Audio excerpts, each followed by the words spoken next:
चलिए हम देखते हैं पॉलिटी के एनसीईआरटी क्लास 12 के स्वतंत्र भारत में राजनीतिक वाले पुस्तक के दूसरा चैप्टर है। चैप्टर के नाम है एक दल के प्रभुत्व का दौर। देखेंगे इस चैप्टर में जैसे देखेंगे कि पिछले अध्याय में हमने राष्ट्र निर्माण की चुनौती के बारे में चर्चा की थी और राष्ट्र निर्माण की चुनौती के तुरंत बाद हमारे सामने एक और चुनौती लोकतांत्रिक राजनीति की जमीन तैयार करने की थी और राजनीतिक दलों के बीच चुनावी प्रतिस्पर्धा आज़ादी के तुरंत बाद शुरू हो गई थी। और इस अध्याय में हम चुनावी राजनीति के पहले दशक की बातें पर भी गौर करेंगे और इस पर चर्चा भी हम निम्नलिखित बातों से करेंगे, जैसे एक स्वतंत्र और निष्पक्ष चुनाव प्रणाली की स्थापना के बारे में, आज़ादी के बाद के शुरुआती सालों में कांग्रेस पार्टी का दबदबा और विपक्षी दलों और उनकी नीतियों का उद्भव के बारे में भी देखेंगे।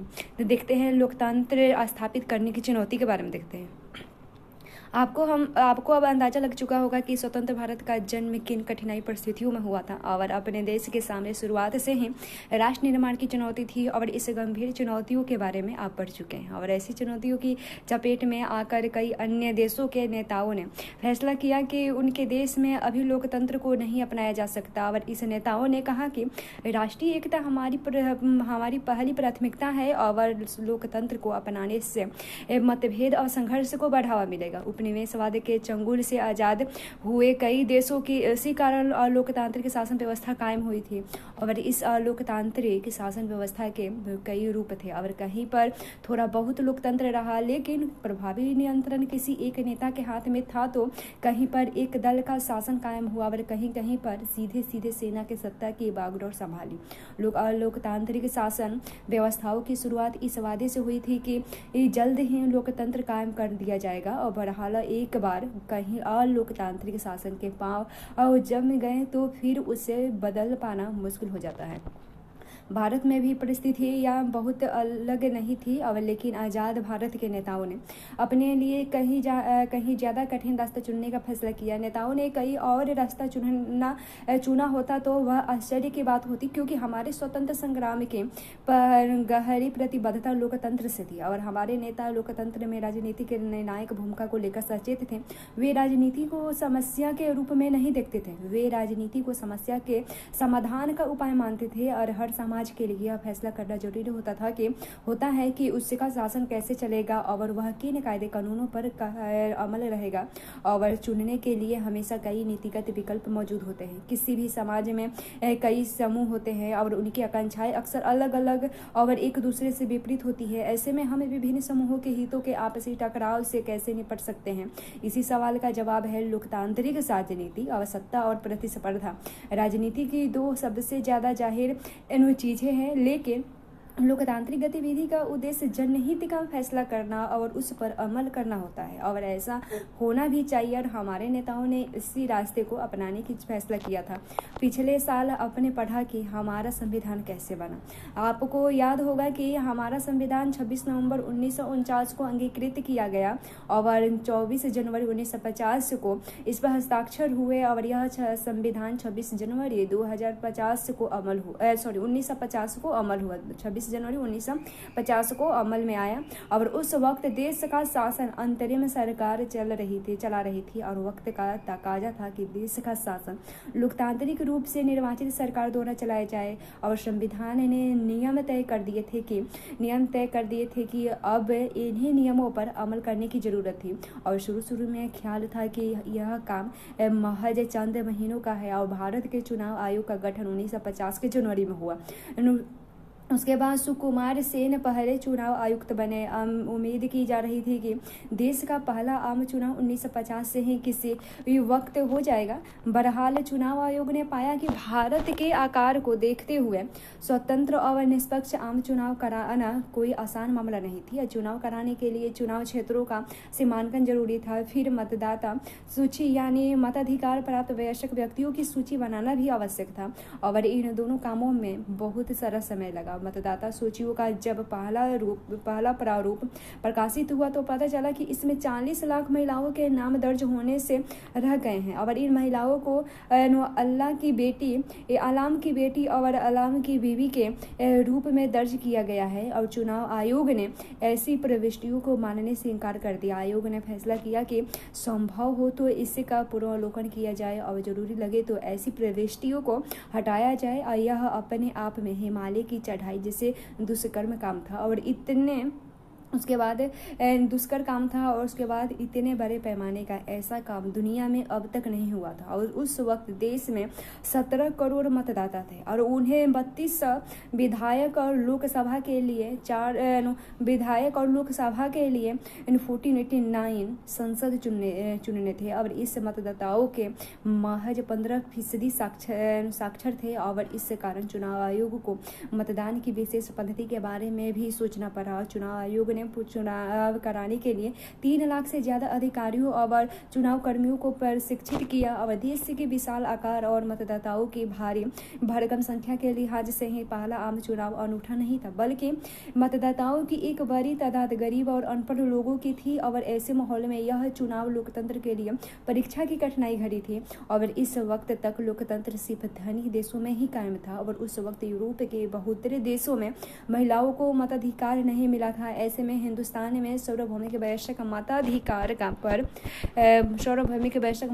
पर अमल हुआ और यह अपने आप में बड़ा जोखिम भरा हुआ प्रयोग था। और एक हिंदुस्तानी संपादक ने इस इतिहास का सबसे बड़ा जुआ करार दिया। और उसके बाद ऑर्गेनाइजर नाम की पत्रिका ने लिखा कि जवाहरलाल नेहरू अपने जीवित रहते ही यह देख लेंगे और पछताएंगे कि भारत में सार्वभौम मताधिकार असफल रहा। इंडियन सिविल सर्विस के एक अंग्रेजी नुमाइंदे का दावा था कि आने वाला वक्त और अब से कहीं ज़्यादा जानकर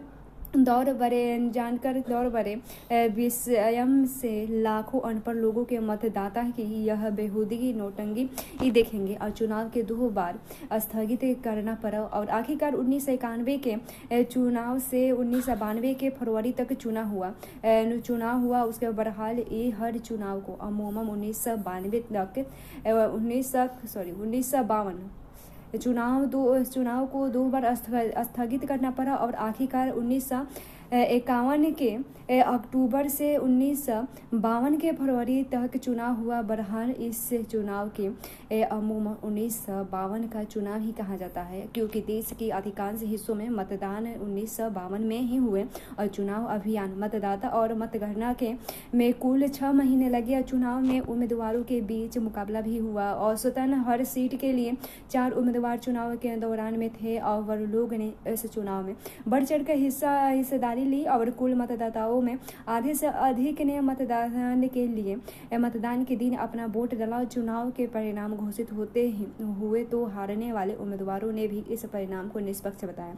सार्वभौमिक मताधिकार के इस प्रयोग ने आलोचकों का मुंह बंद कर दिया और टाइम्स ऑफ इंडिया ने माना कि चुनाव ने उन सभी आलोचकों के संदेह पर पानी फेर दिया है जो सार्वभौमिक मताधिकार की एक शुरुआत को इस देश के लिए जोखिम का सौदा मान रहे थे। और इस देश से बाहर के पर्यवेक्षणों के भी हैरान थे। और हिंदुस्तान टाइम्स ने लिखा, यह बात हर जगह मानी जा रही है कि भारतीय जनता ने विश्व के इतिहास में लोकतंत्र के सबसे बड़े प्रयोग को बखूबी अंजाम दिया। 1952 का आम चुनाव पूरी दुनिया में लोकतंत्र के इतिहास के लिए मील का पत्थर साबित हुआ। और अब यह दलील दे पाना संभव नहीं रहा कि लोकतांत्रिक चुनाव गरीबी अथवा अशिक्षा के माहौल में नहीं कराया जा सकता। और यह बात साबित हो गई थी कि दुनिया में कहीं भी लोकतंत्र पर अमल किया जा सकता है। यह है मौलाना अबुल कलाम आज़ाद। ये पूरा नाम इनका अबुल कलाम मोहिउद्दीन अहमद है। इस्लाम के विद्वान हैं और स्वतंत्र सेनानी और कांग्रेस के नेता, हिंदू मुस्लिम एकता के प्रतिपादक हैं, विभाजन के विरोधी थे और संविधान सभा के सदस्य। स्वतंत्र भारत में बने पहले मंत्रिमंडल में शिक्षा मंत्री थे। ये यह मतदान के बदलते तरीके के बारे में थोड़ा देखें। इन दिनों इलेक्ट्रॉनिक वोटिंग मशीन का इस्तेमाल होता है और इसके जरिए मतदाता उम्मीदवारों के बारे में अपनी पसंद जाहिर करते हैं। लेकिन शुरू में इसके लिए दूसरा तरीका अपनाया गया था और पहले आम चुनाव में फैसला किया गया था कि हर एक मतदान केंद्र में प्रत्येक उम्मीदवार के लिए एक मतपेटी रखी जाएगी और मतपेटी पर उम्मीदवार का चुनाव चिन्ह अंकित होगा। प्रत्येक मतदाता को एक खाली मतपत्र डाल दिया जाएगा और फिर वह अपने पसंद के उम्मीदवारों की मतपेटी में डालेगा। और इस काम के लिए तकरीबन 20 लाख स्टील के बक्सों का इस्तेमाल हुआ और पंजाब के एक पीठासीन पदाधिकारी ने मतपेटियों की तैयारी का ब्यौरा कुछ इस तरह बयान किया। हर एक मतपेटी के भीतर और बाहर संबंधित उम्मीदवार का चुनाव चिन्ह अंकित करना था और मतपेटी के बाहर किसी एक तरफ उम्मीदवार का नाम उर्दू, हिंदी और पंजाबी में लिखना था। और इसके साथ साथ चुनाव क्षेत्र, चुनाव केंद्र और मतदान केंद्र की संख्या भी यहीं दर्ज करनी थी। उम्मीदवार के किंग ब्यौरे वाला एक कागजी मुहरबंद पीठासीन पदाधिकारी के दस्तखत के साथ मतपेटी के लगाना था और मतपेटी के ढक्कन को तार के सहारे बांधना था और इसी जगह पर मुहर बंद लगाना था। और उसके बाद यह सारा काम चुनाव के नियत तारीख के ठीक एक दिन पहले करना था। चुनाव चिन्ह और बाकी ब्यौरों को दर्ज करने के लिए मतपेटी को अपने सरेस कागज या ईंट के टुकड़े से रगड़ना पड़ता था और कुछ 6 लोगों ने 5 घंटे लगातार काम किया, तब कहीं जाकर यह काम पूरा हुआ था। और इस काम में मेरी 2 बेटियां भी लगी हुई थी और यह सारा काम मेरे घर में ही हुआ था। और उसके बाद ये कहते हैं कि शुरुआती 2 चुनावों के बाद यह तरीका बदल दिया गया और अब मतपेटी पर एक हर उम्मीदवार का नाम और चुनाव चिन्ह अंकित किया जाने लगा। मतदाता को इस मतपत्र पर अपने पसंद के उम्मीदवार के नाम पर मुहर लगाने होती थी और यह तरीका अगले 40 सालों तक अमल रहा। सन 1990 के दशक के अंत में चुनाव आयोग ने इलेक्ट्रॉनिक वोटिंग मशीन का इस्तेमाल शुरू किया। 2004 तक पूरे देश में EVM यानी इलेक्ट्रॉनिक वोटिंग मशीन का इस्तेमाल चालू हो गया था। उसके बाद देखते हैं पहले 3 चुनाव में कांग्रेस का प्रभुत्व के बारे में देखें।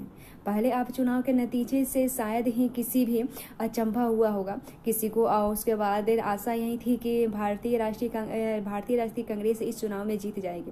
भारतीय राष्ट्रीय कांग्रेस का और लोक प्रचलित नाम कांग्रेस पार्टी था और इस पार्टी को स्वाधीनता संग्राम की विरासत पर हासिल थी और तब के दिनों में यही एकमात्र पार्टी थी और जिसका संगठन पूरे देश में था। फिर इस पार्टी ने खुद जवाहरलाल नेहरू थे इस पार्टी के।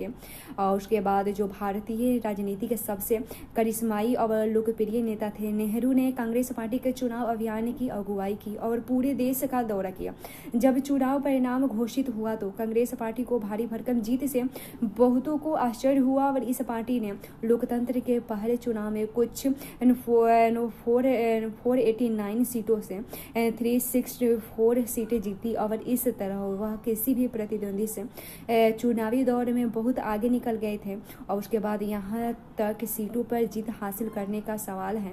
और पहले आम चुनाव में भारतीय कम्युनिस्ट पार्टी दूसरे नंबर पर थी और उसके बाद उसे कुल 16 सीटें हासिल थी। लोकसभा के चुनाव के साथ साथ विधानसभा के भी चुनाव कराए गए थे। कांग्रेस पार्टी को विधानसभा के चुनावों में भी बड़ी जीत हासिल हुई। त्रावणकोर, कोचीन ने आज के केरल का हिस्सा, मद्रास और उड़ीसा को छोड़कर सभी राज्यों में कांग्रेस ने अधिकतर सीटों पर जीतें दर्ज की। आखिरकार इन तीनों राज्यों ने भी कांग्रेस की ही सरकार बनी और इस तरह राष्ट्रीय और प्रांतीय स्तर पर पूरे देश में कांग्रेस पार्टी का शासन कायम हुआ।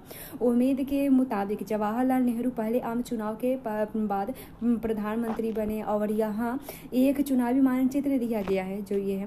और इस पर एक नज़र दौड़ाने से आपको अंदाजा लग जाएगा कि 1952 से 1962 के बीच कांग्रेस पार्टी किस कदर हावी थी। और दूसरा आम चुनाव 1957 के और तीसरा चुनाव 1962 में हुआ और इस चुनाव में भी कांग्रेस पार्टी ने लोकसभा में अपने पुरानी स्थिति बरकरार रखी और उससे 3/4 सीटें मिली। कांग्रेस पार्टी ने जितनी सीटें जीती थी उसका 10% भी कोई विपक्षी पार्टी नहीं जीत सकी। और विधानसभा के चुनावों के कहीं कांग्रेस को बहुमत नहीं मिला। ऐसा ही एक महत्वपूर्ण उदाहरण केरल का है और उसके बाद 1957 में केरल में भारतीय कम्युनिस्ट पार्टी की अगुवाई में एक गठबंधन सरकार बनी। और ऐसे एक आध मामले को अपवाद मान ले तो कहा जा सकता है कि केंद्र सरकार और प्रांतीय सरकार पर कांग्रेस पार्टी का पूरा नियंत्रण था।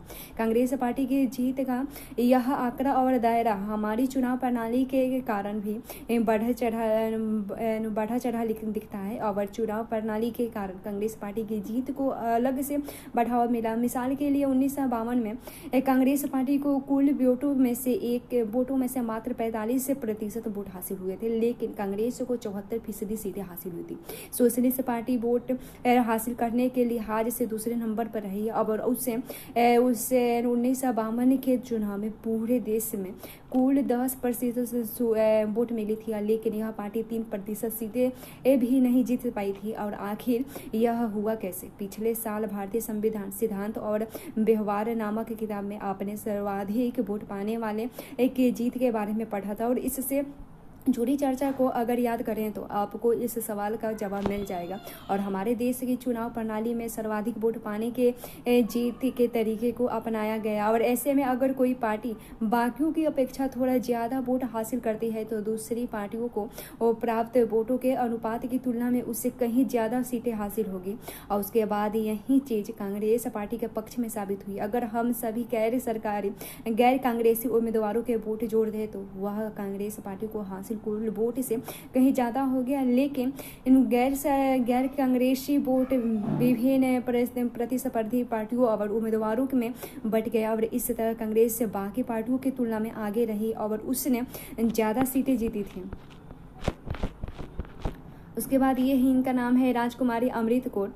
ये कहती है कि ये है राजकुमारी अमृत कौर गांधीवादी स्वतंत्रता सेनानी थी और उसके बाद कपूरथला के राज परिवार में जन्म हुआ था। विरासत में माता से ईसाई धर्म मिला। उसके बाद संविधान सभा की सदस्य थी। स्वतंत्र भारत के पहले मंत्रिमंडल में स्वास्थ्य मंत्री बनी थी और 1957 तक स्वास्थ्य मंत्री के पद पर रही थी। ये केरल में कम्युनिस्ट पार्टी के जीत के बारे में थोड़ा दिया गया। 1997 में ही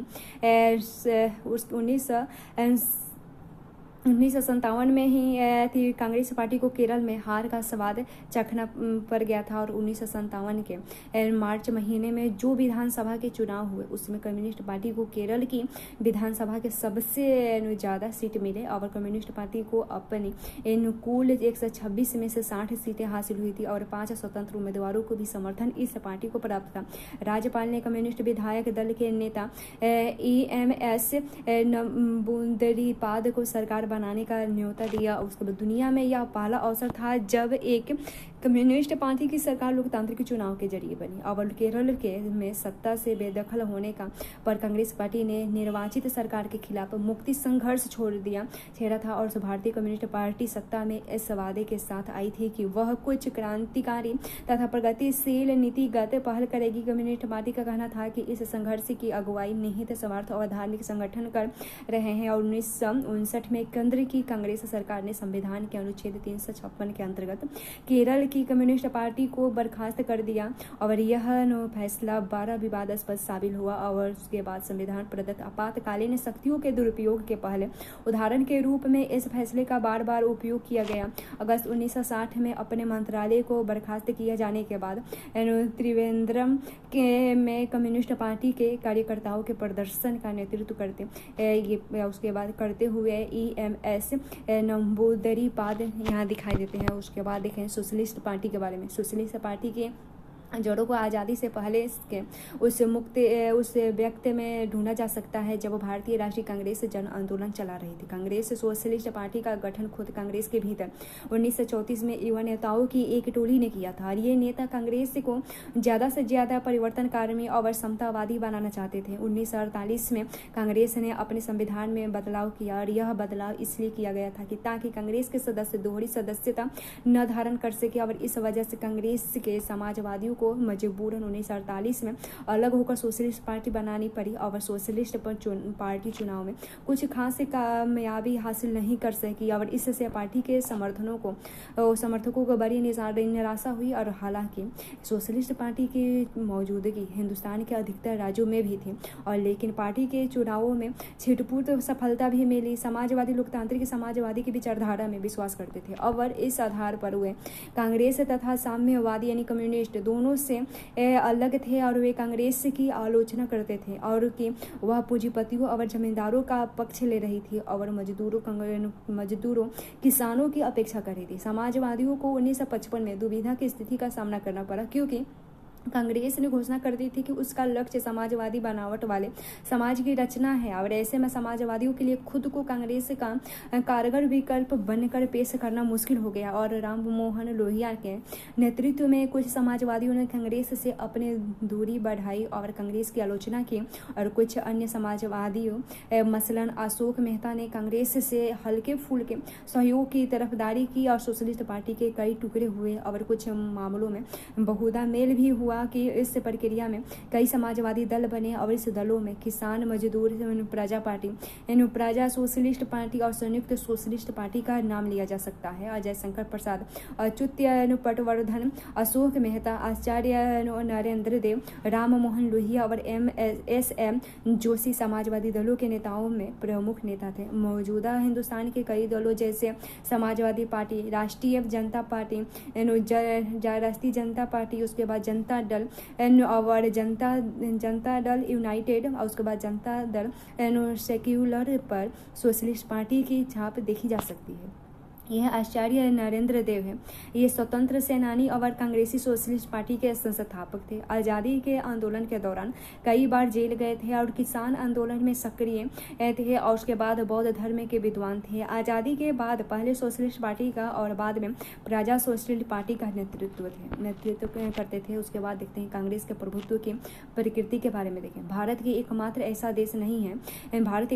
देश नहीं है जो एक पार्टी के प्रभुत्व के दौर से गुजरा। अगर हम दुनिया की बाकी मुल्कों पर नजर दौड़ाएं तो हमें एक पार्टी के प्रभुत्व के बहुत से उदाहरण मिलेंगे। बहरहाल बाकी मुल्कों में एक पार्टी के प्रभुत्व और भारत में एक पार्टी के प्रभुत्व के बीच एक बड़ा भारी फर्क है। और उसके बाद बाकी मुल्कों में एक पार्टी का प्रभुत्व लोकतंत्र की कीमत पर कायम हुआ।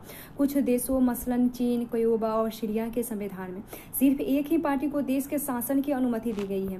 कुछ और देशों जैसे म्यांमार, बेलारूस और एरिट्रिया में एक पार्टी का प्रभुत्व कानूनी और सैन्य उपायों के चलते कायम हुआ। अब से कुछ साल पहले तक मैक्सिको, दक्षिण कोरिया और ताइवान भी एक पार्टी के प्रभुत्व वाले देश थे। भारत में कायम एक पार्टी का प्रभुत्व इन उदाहरणों से कहीं अलग है और यहाँ एक पार्टी का प्रभुत्व लोकतांत्रिक स्थिति में कायम हुआ और अनेक पार्टी ने मुक्त और निष्पक्ष चुनाव के माहौल में एक दूसरे से होड़ की और तब भी कांग्रेस पार्टी एक के बाद एक चुनाव जीतती गई। और दक्षिण अफ्रीका में रंगभेद की समाप्ति के बाद अफ्रीकन नेशनल कांग्रेस का भी कुछ ऐसे ही दबदबा कायम हुआ और भारत का उदाहरण बहुत कुछ दक्षिण अफ्रीका से मिलता जुलता है।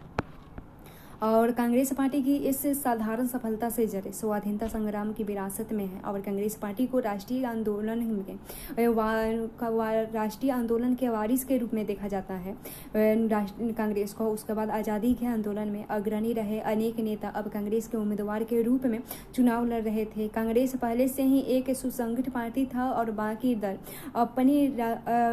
अभी अपनी रणनीति सोच रहे होते थे कि कांग्रेस अपना अभियान शुरू कर देती थी। और दरअसल अनेक पार्टियों का गठन स्वतंत्रता के समय के आसपास अथवा उसके बाद में भी हुआ। कांग्रेस को बल और एक लौता होने का फायदा मिला और आज़ादी के वक्त तक यह पार्टी देश के चौवे ओर फैल चुकी थी और यह बात दिए गए मानचित्र में दिख चुके हैं। और इस पार्टी के संगठन का नेतृत्व स्थानीय स्तर पर तक पहुंच चुका था। और सबसे बड़ी बात यह थी कि कांग्रेस हाल फिलहाल तक आज़ादी के आंदोलन की अगुवाई कर रही थी और उसी की प्रकृति की सबको समेट कर मिलजुल के साथ चलने की थी।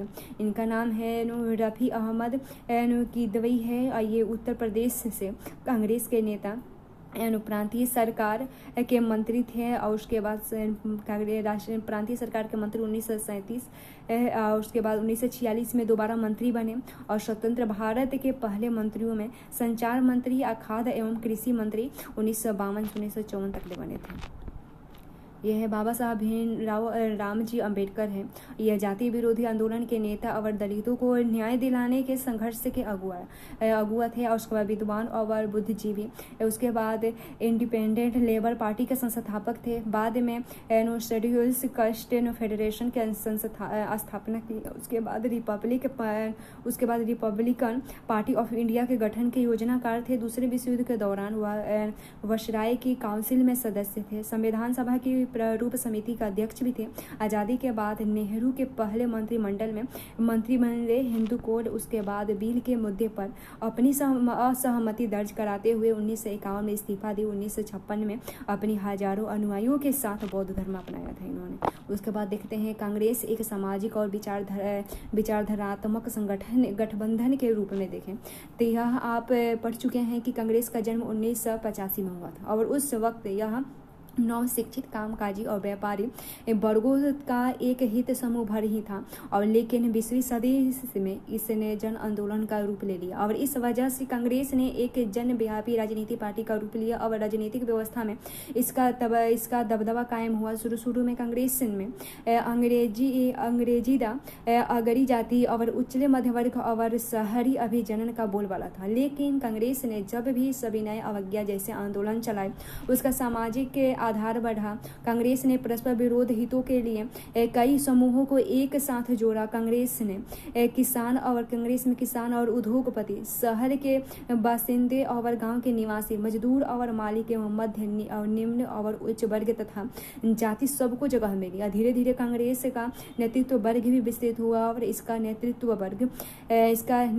वर्ग अब उच्च वर्ग या जाति के पेशेवर लोगों तक ही सीमित नहीं था और इसमें खेती किसान के बुनियाद वाले तथा गांव गिराने की एक रुझान रखने वाले नेता भी उभरे और आज़ादी के समय तक कांग्रेस एक सतरंगी सामाजिक गठबंधन की शक्ल अख्तियार कर चुकी थी और वर्ग, जाति, धर्म, भाषा तथा अन्य हितों के आधार पर इस सामाजिक गठबंधन से भारत की विविधता की नुमाइंदगी हो रही थी और इनमें से अनेक समूहों ने अपनी पहचान और कांग्रेस के साथ एक मेक कर दिया था और उसके बाद कई बार यह भी हुआ कि किसी समूह ने अपनी पहचान को कांग्रेस के साथ एक सार नहीं किया और अपने विश्वासों को मानते हुए बतौर एक व्यक्ति या समूह के कांग्रेस के भीतर बने रहे और इस अर्थ में कांग्रेस एक विचारधारात्मक गठबंधन की भी थी और कांग्रेस ने अपने अंदर क्रांतिकारी और शांतिवादी, कंजर्वेटिव और रेडिकल गर्मपंथी और नरमपंथी, दक्षिणी पंथी और वामपंथी और हर धारा के मध्यगर्मियों को समाहित किया। कांग्रेस एक मंच की तरह थी जिस पर अनेक समूह, हित और राजनीतिक दल तक आ जुटते थे और राष्ट्रीय आंदोलन में भाग लेते थे। आज़ादी से पहले के वक्त में अनेक संगठन और पार्टियों को कांग्रेस में रहने की इजाज़त भी मिली थी।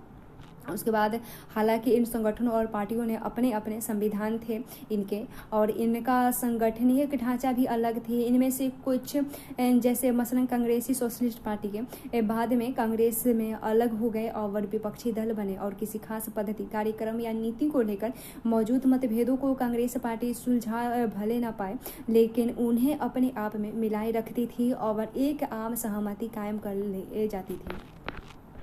उसके बाद ही कम्युनिस्ट पार्टी ऑफ इंडिया के बारे में देखें। 1920 के दशक के शुरुआती सालों में भारत के विभिन्न हिस्सों में साम्यवादी समूह ने कम्युनिस्ट ग्रुप उभरे और ये रूस की बेल्शेविक क्रांति से प्रेरित थे और देश की समस्याओं के समाधान के लिए साम्यवाद की राह अपनाने की तरफदारी कर रहे थे। 1935 में से साम्यवादियों ने मुख्य धारा भारतीय राष्ट्रीय कांग्रेस के दायरे में रहकर काम किया। कांग्रेस से साम्यवादी 1941 के दिसंबर में अलग हुई और इस समय साम्यवादी ने नाजी जर्मनी के खिलाफ लड़ रहे ब्रिटेन को समर्थन देने का फैसला किया। दूसरी गैर कांग्रेसी पार्टी के विपरीत कम्युनिस्ट पार्टी ऑफ इंडिया के पास आज़ादी के समय एक सुचारू पार्टी मशीनरी और समर्पित कॉडर मौजूद थे। बहरहाल आज़ादी हासिल होने पर इस पार्टी के भीतर कई स्वर उभरे और इस पार्टी के सामने मुख्य सवाल यह था कि आखिर जो आज़ादी देश की हासिल हुई अब उसकी की प्रकृति कैसी है।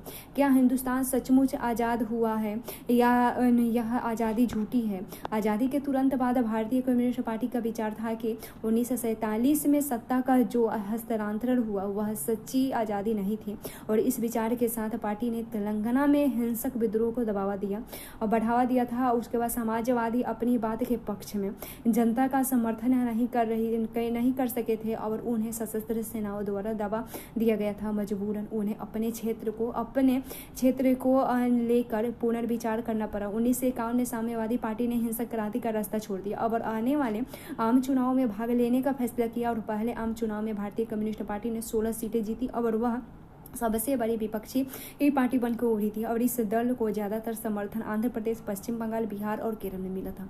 भारतीय कम्युनिस्ट पार्टी के प्रमुख नेताओं में के गोपालन थे, उसके बाद SN डांगे, उसके बाद EMS थे, उसके बाद नबूदेरी पाद थे, उसके बाद PC जोशी थे, उसके बाद अजय घोष और P सुंदरैया के नाम के लिए जाने जाते हैं ये। और उसके बाद चीन और सोवियत संघ के बीच विचारधारात्मक अंतर आने के बाद भारतीय कम्युनिस्ट पार्टी 1964 में एक बड़ी टूट का शिकार हुई और सोवियत संघ की विचारधारा को ठीक मानने वाले भारतीय कम्युनिस्ट पार्टी में रहे, जबकि इसके विरोध में राय रखने वाले ने भारतीय कम्युनिस्ट पार्टी यानी मार्क्सवादी या CPIM यानी M नाम से अलग दल बनाया और ये दोनों दल आज तक कायम है। ये है A.K. गोपालन, ये केरल के कम्युनिस्ट नेता थे और उसके बाद राजनीतिक जीवन के आरंभ में कांग्रेस कार्यकर्ता के रूप में 1939 में कम्युनिस्ट पार्टी में शामिल हुए। 1964 में कम्युनिस्ट पार्टी के विभाजन के बाद कम्युनिस्ट पार्टी ऑफ इंडिया यानी मार्क्सवादी में शामिल हुए और पार्टी की मजबूती के लिए कार्य संसद के रूप में विशेष विख्यात 1952 में सांसद बने थे। उसके बाद देखें गुटों में तालमेल और सहनशीलता के बारे में देखें। कांग्रेस के गठबंधी स्वभाव ने उसे एक असाधारण ताकत दी और पहली बात तो यही है कि जो भी आए गठबंधन उसे अपने में शामिल कर लेता है और इस कारण गठबंधन को अतिवादी रुख अपनाने के बचाव होता है और हर मसले पर संतुलन को साध कर चलना पड़ता है। असुलझ समझौते के रास्ते पर चलना और सर्वसमावेशी होना गठबंधन की विशेषता होती है और इस रणनीति की वजह से विपक्ष कठिनाइयां में पड़ रहा है और विपक्ष को कोई बात कहना चाहे तो कांग्रेस की विचारधारा और कार्यक्रम में उसे तुरंत जगह मिल जाती थी और दूसरे जगह किसी पार्टी का स्वभाव गठबंधन हो तो अंदरूनी मतभेदों को लेकर उसमें सहनशीलता भी ज़्यादा होती थी। विभिन्न समूह और नेताओं को महत्वाकांक्षाओं की भी उसमें समाई हो जाती है और कांग्रेस ने आज़ादी की लड़ाई के दौरान इन दोनों ही बातों पर अमल किया और आज़ादी मिलने के बाद भी इस पर अमल जारी रहा और इसी कारण अगर कोई समूह पार्टी के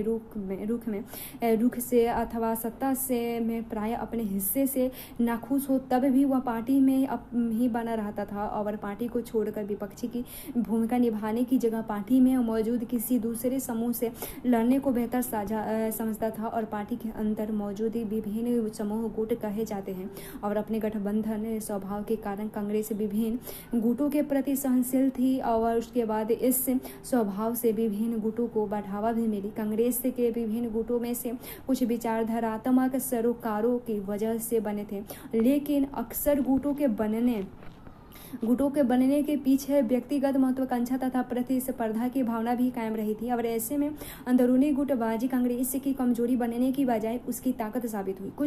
चूंकि पार्टी के भीतर विभिन्न गुटों की आपसी होड़ के लिए गुंजाइश थी, इसलिए विभिन्न हित और विचारधाराओं की नुमाइंदगी कर रहे नेता कांग्रेस के भीतर ही बने रहे और पार्टी से बाहर निकलकर नई पार्टी बनाने को उन्होंने बेहतर नहीं समझा। कांग्रेस की अधिकतर प्रांतीय इकाई विभिन्न गुटों को मिलाकर बनी थी। ये गुट अलग अलग विचारधारात्मक रुख अपनाते थे और कांग्रेस एक पार्टी भरकर मध्यमार्गी पार्टी के रूप में उभर कर सामने आई थी और दूसरी पार्टी मुख्यतः कांग्रेस के इस या उस गुट को प्रभावित करने की कोशिश करती थी और इस तरह बाकी पार्टियां हाशिए पर रहकर ही नीतियों और फैसलों के अप्रत्यक्ष रीति से प्रभावित कर पा रही थी और ये पार्टियां सत्ता के वास्तविक इस्तेमाल से इनको दूर थे और शासक दल का कोई विकल्प नहीं था और इसके बावजूद विपक्ष विपक्षी पार्टी लगातार कांग्रेस की आलोचना करती थी, उस वक्त उस पर दबाव डालती थी और इस क्रम में उसे प्रभावित करती थी। गुटों की मौजूदगी की यह धारणा शासन दल के भीतरी संतुलन साधने के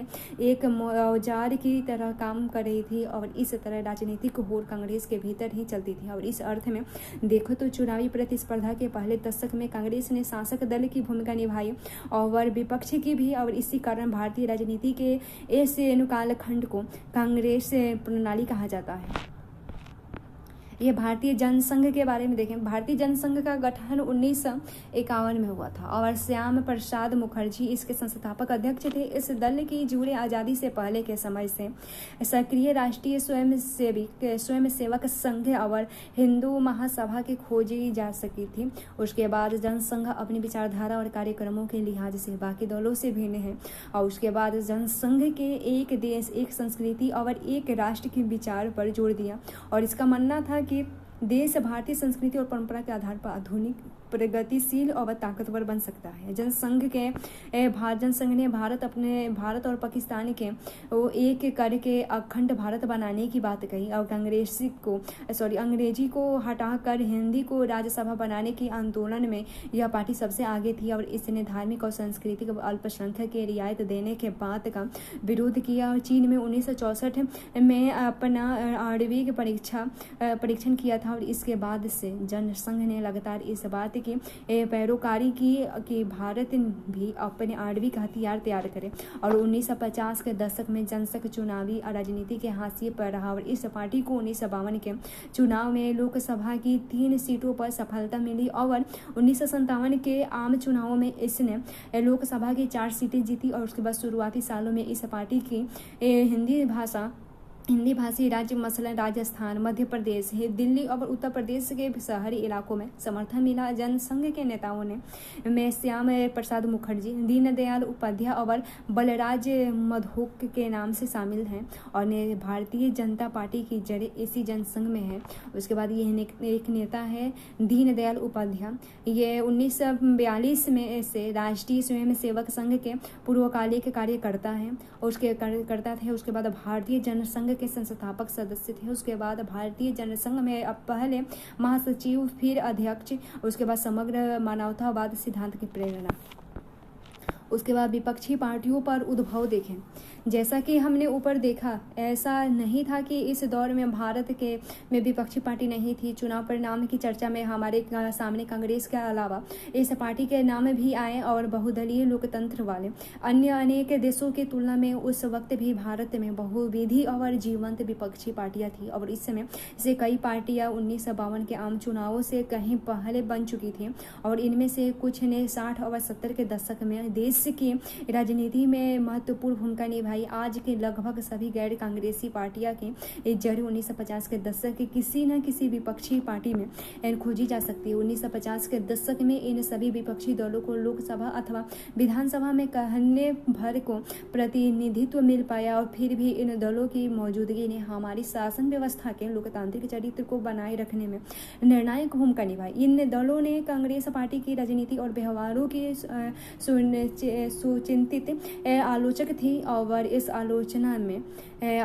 में सिद्धांतों का बल होता था। विपक्षी दल ने शासन दल पर अंकुश रखता और बहुधा इन दलों के कारण पार्टी कांग्रेस के भीतरी शक्ति संतुलन बढ़ा और इन दलों ने लोकतांत्रिक राजनीतिक विपक्ष के विकल्प की संभावना को जीवित रखा और ऐसा करके इन दलों ने व्यवस्था जन्य रोष को लोकतांत्रिक विरोधी बनाने से रोका और इन दलों ने ऐसा नेता तैयार किया जिन्होंने आगे के समय में हमारे देश की तस्वीर को संवारने में अहम भूमिका निभाई। शुरुआती सालों में कांग्रेस और विपक्षी दलों के नेताओं के बीच पारस्परिक सम्मान का गहरा भाव था और स्वतंत्रता की उद्घोषणा के बाद अंतरिम सरकार ने देश का शासन संभाला था और इसके मंत्रिमंडल में डॉक्टर अम्बेडकर और श्याम प्रसाद मुखर्जी जैसे विपक्षी नेता शामिल थे। जवाहरलाल नेहरू अक्सर सोशलिस्ट पार्टी के प्रति अपने प्यार का इजहार करते थे। उन्होंने जयशंकर नारायण जैसे समाजवादी नेताओं को सरकार में शामिल होने का न्योता दिया और अपने राजनीतिक प्रतिद्वंदी से इस किस्म का निजी रिश्ता और उसके प्रति सम्मान का भाव दलगत प्रतिस्पर्धा तेज होने के बाद लगातार कम होता गया और इस तरह अपने देश में लोकतांत्रिक राजनीति का पहला दौर एकदम अनूठा था। राष्ट्रीय आंदोलन का चरित्र समावेशी था और इसकी अगुवाई कांग्रेस ने की थी। राष्ट्रीय आंदोलन के इस चरित्र के कारण कांग्रेस की तरफ विभिन्न समूह वर्ग और हितों के लोग आकर्षित हुए और सामाजिक और विचारधारात्मक रूप से कांग्रेस एक व्यापक गठबंधन के रूप में उभरी और आज़ादी की लड़ाई में कांग्रेस ने मुख्य भूमिका निभाई थी और इस कारण कांग्रेस को दूसरी पार्टी की अपेक्षा बढ़कर प्राप्त थी और सत्ता पाने के लालसा रखने वाले हर व्यक्ति और हर हित समूह को अपने अंदर समाहित करने की कांग्रेस की क्षमता जैसे जैसे घटी वैसे वैसे दूसरे राजनीतिक दलों को महत्व मिलना शुरू हुआ और इस तरह कांग्रेस का प्रभुत्व देश की राजनीति के सिर्फ एक दौर में रहा और इस किताब के आगे के हिस्सों में हम देश की राजनीति के अन्य दौर की भी चर्चा करेंगे। ये है श्याम प्रसाद मुखर्जी हैं। ये हिंदू महासभा के नेता, भारतीय जनसंघ के संस्थापक, स्वतंत्रता के बाद नेहरू के पहले मंत्रिमंडल में मंत्री बने थे। पाकिस्तान के साथ संबंधों को लेकर अपने मतभेदों के चलते 1950 में इस्तीफा दिया। संविधान सभा के सदस्य, लोकसभा सदस्य बने थे। उसके बाद कश्मीर को स्वायत्तता देने के खिलाफ, उसके बाद कश्मीर नीति पर जनसंघ के प्रदर्शन के दौरान गिरफ्तार हुए, हिरासत में मौत हुई थी इनकी।